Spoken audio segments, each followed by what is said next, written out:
This is the 2025 Toyota LandCruiser Prado, and it's a big deal. It's physically bigger than before. It sits on the same chassis as the LandCruiser 300 series, but it also certainly looks different, and there's a whole lot more going on. It's got new steering, new suspension, and a whole bunch of new tech inside. So it's bigger and bolder, but is it better? Well, that's what we're here to find out, so stick around. The new Prado or 250 series is available as a 5-seater or 7-seater four-wheel drive wagon. The Altitude, which is the second from the top spec in the lineup, is a 5-seater four-wheel drive wagon. And as standard, it has a price tag of just under $93,000, but that's excluding on-road costs. Our test vehicle obviously has a whole lot more optional extras, so its price tag comes in at around $107,000, but that's also excluding on-road costs. Standard features on board this new Prado include this 12.3-inch multimedia touchscreen system, and that's easy to use, easy to navigate your way through all of the menus and all of the functionalities. It also offers wireless Apple CarPlay and Android Auto. Up front here you also get a wireless charger for your smartphone, and there's a driver digital display, all the information the driver needs in their day-to-day driving duties. As well, you get a 360-degree camera and a whole bunch more. There's also a bunch of accessories available aimed at the adventure enthusiast, and a lot of those are on this vehicle, and that includes the towing kit. We've also got a concealed winch in the bull bar, and there's also a light bar up the front there, so there's plenty to choose from. Exterior paint choices include Glacier White or Eclipse Black, which are standard colours, or you can opt for a two-tone setup, as is on our test vehicle, and that will cost you about $1,700. But remember, for even more details, make sure you read my full written review at carsguide.com.au. Design-wise, the all-new Prado is very distinctive, especially when compared to the previous generation. This lineup is bigger, it's got a longer wheelbase, it sits on that same chassis as the 300 series LandCruiser and the Lexus G550 Overtrail and the Toyota Tundra. It's got a lot of presence, big wheels, big side steps, big wing mirrors, all the way back from that big front grille. It's very distinctive, very eye-catching, very striking. I'm sure it's going to be polarizing to a few people. Some people won't like it, but I don't mind it. From the moment you get in the new Prado, the cabin is still familiar. It still feels like a Toyota, even though they have rearranged things and the layout's a whole lot different to how it's ever been before in the Prado. It feels familiar, and that's good. The build quality inside is exceptional. The fit and finish, everything else is pretty damn impressive. It's easy to operate everything. There are controls on the screen, on the steering wheel and below the screen, and it's easy enough to figure out your way around all of those. The seats are comfortable and supportive, and that goes for the second row as well. There's plenty of room there, and they've also got plenty of amenities, charge points, controls for the aircon, that sort of thing. The Prado has always had plenty of appeal as a four-wheel drive touring wagon, and that hasn't changed with the new generation. However, there are a few trade-offs. The rear cargo area is about 954 litres in lifted space. It's got a nice rubbery textured floor here, but you'll see that it is raised a little bit off what you would expect would be the natural deck of the rear cargo area, and that's to house the ion battery for the V-Active tech system. All well and good, but it does chew into a bit of space here, so that limits your packing flexibility. You are also got the leftovers of the 7-seater versions of the Prado with the cup holders in the back here. Again, eats into your cargo space. Otherwise, it's a pretty usable, functional area. You do have a 220-volt power point there, some tie-down points lower down, some cargo sort of shopping bag hooks here and there, and a cargo cover if you want to keep that stuff concealed from the outside. So, not too bad. This new generation Prado has a 2.8 litre 4-cylinder turbo diesel engine, and that produces 150 kilowatts and 500 newton meters. It has an 8-speed automatic transmission and full-time dual range 4-wheel drive. The Altitude also has a locking rear diff and a sway bar disconnect system, and those things are aimed at making it even better off-road than a standard Prado, and they do, but more about that later. But what it also has on board is Toyota's 48-volt V-Active technology, and that's aimed at improving fuel consumption and all-round drivability. But I've seen no real discernible difference from that setup. But overall, the new Prado is nice to drive, it's refined, it's quiet. That engine is pretty good. Sometimes it feels a little bit underpowered, but in overall terms, it's pretty impressive. The Prado was never atrocious on-road, but there was always substantial body roll and it was a bit floaty, and it was one of those four-wheel drive wagons that on bitumen on a sealed surface, it tended to feel like a couch on wheels. But no longer, because this new generation Prado is refined, it's smooth, well controlled, well composed.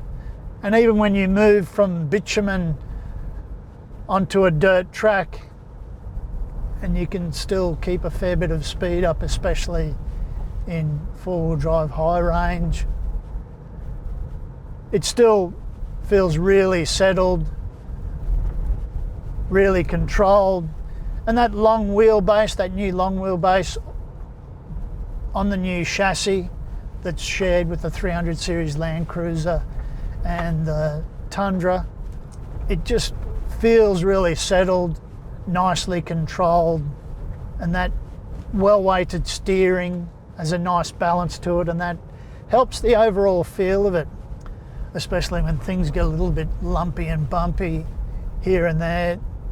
Most of that signature Prado body roll that was evident in past generations has pretty much been ironed out, and that's not an aspect of the Prado's on-road or off-road behaviour anymore. It really is a nice, large four-wheel drive wagon to manoeuvre on and off-road. Past generations of Prados weren't slouches in the off-road department, not by a long shot, and this new Prado has simply improved on the formula of those previous generations. From the basic mechanicals with plenty of low-down torque through to its selectable driving modes, rock, sand, mud, those sort of things, the Prado is well equipped to tackle pretty much every off-road scenario. And now with a new and improved suspension system and sway bar disconnect, the Prado's existing skill set has been boosted.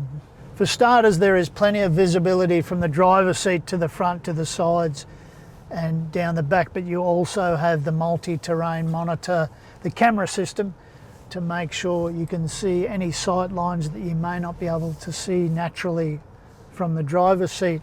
Steering feels really sharp, it's really well weighted and balanced. You've got that longer wheelbase on this chassis, so it always feels controlled and composed on fast dirt roads or even slow, low-speed four-wheel driving situations. The 8-speed automatic transmission in the Prado is very cluey, very clever, and works well in conjunction with those selectable driving modes which tweak engine output and the reaction of the transmission and throttle control, those sorts of things. And in the Altitude, this is the off-road focused vehicle in the lineup. So this has, as well as a center diff lock, it's got a rear diff lock, and it's got that sway bar disconnect system. And all those elements add up to a nice bonus for the basic mechanicals in the vehicle that have always been good. Ground clearance is fairly standard for a large four-wheel drive wagon. It sits at a listed 221 mils off the ground. It's got a wading depth of about 700 mils as listed. Off-road angles are also pretty standard for a large or extra large four-wheel drive wagon, although the departure angle in the Altitude is a little bit compromised because you do have a fair bit of stuff going on at the back there because this has the tow kit added. So all in all, this new Prado is a real improvement on past generations of this vehicle. It's a solid off-roader, and while not perfect, it is very good in most off-road situations. The mechanicals are very impressive. The new technology works seamlessly well, but it's not all good news in the new Prado. It does feel quite vulnerable on that underbody, even though the underbody protection is quite substantial. Its tyres, Toyo all-terrains, are perfectly fine tyres for most off-road scenarios, but you can always do with a better, more aggressive set of all-terrain tyres, especially light truck construction ones. Its side steps may also cop a bit of a rub against the rocks here and there, especially if your tracks get a little bit narrower, but those aspects aren't deal breakers, not at all. And a lot of the Prado's shortcomings, ground clearance, off-road angles, tyres, are easily sorted out with a quick, well-researched visit to Australia's aftermarket industry.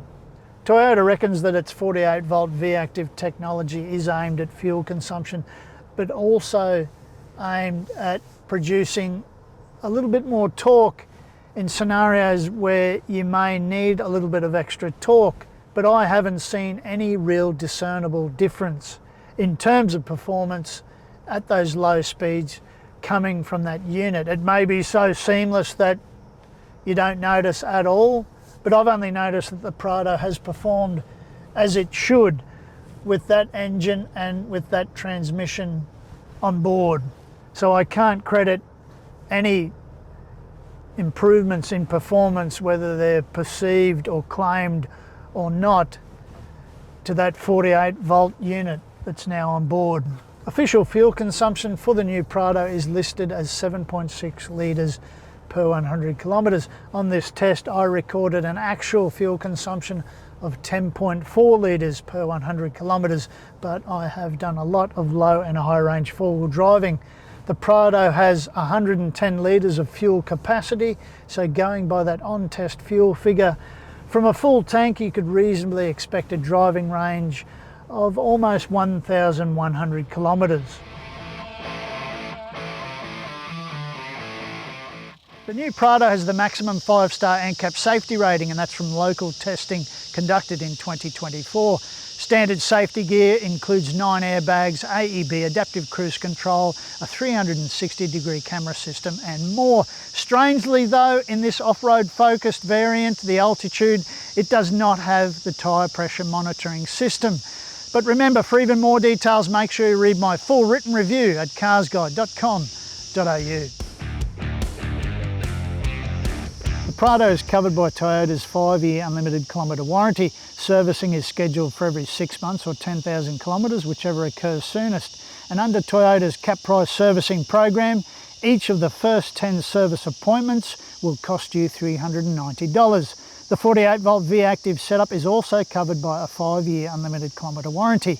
Have a chat with your local dealership to make sure that you are up to date with all of the latest servicing costs. This new generation Prado is the best iteration of this vehicle so far. It's roomy and refined, and it's well equipped, and it's nice to drive. It's now even more comfortable on-road than the old Prado, and it's even more capable off-road. But there are some trade-offs, and this vehicle is not quite the Prado that we all hoped that it would be. But it still deserves a place near the top of your four-wheel drive wagon shopping list. But what do you reckon? Have your say in the comments section below. And for even more details, make sure you read my full written review at carsguide.com.au.